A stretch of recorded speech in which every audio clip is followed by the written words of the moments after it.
మీ కళ్ళ ముందున డాక్టర్ బాబు 2 కాళ్ళు పనిచేయు, కిడ్నీ కడుపులో ఉంది, వెన్నుముక ఆపరేషన్ జరిగింది, చెవిలో ప్రాబ్లం ఉంది, నా మోకాళ్ళ కింద స్పర్శ ఉండదు, పాదములో పడిపోద్ది, నాకు 2 కాళ్ళు పని చేయకపోయినా, కిడ్నీ కడుపులో ఉన్న బలహీనత అన్నీ ఉన్నా, నేను క్రీస్తు కోసమే పరిగెడుతున్నాను. మై రేస్ ఫర్ క్రైస్ట్, నా పరుగు క్రీస్తు కోసమే.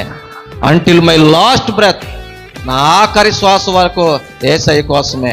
2 కాళ్ళు పని చేయకపోయినా నేనే ఎంత కష్టపడుతుంటే, తమ్ముళ్ళు బలం ఉంది, మీకు దమ్ముందే, కాళ్ళు ఉన్నాయి, చేతులు ఉన్నాయి, చూపు ఉంది, ఏం చేస్తున్నారు దేవుడి కోసం? మీరు రోషం వస్తూనే మాట్లాడుతున్నాను.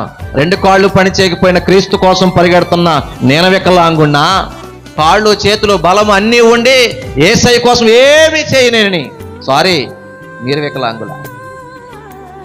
ఎన్ని రోజులు బ్రతికమన్నది కాదు, ఎంతకాలం బ్రతికమన్నది కాదు, బ్రతికిన ఒక్కరోజైన క్రీస్తు కోసం బ్రతకాలి. ఆమేన్, హల్లెలూయా. ఏదో ఉంది గతం, రాహాబుకి ఉంది గతం, మనకుంది గతం, అది చెడ్డదే, మన మంచోళమేమీ కాదు. కానీ దేవుడి గురించి విన్న తర్వాత రాహాబు ఆలోచన మారింది, పని మారింది, విధానం మారింది, బ్రతుకు మారిందా లేదా?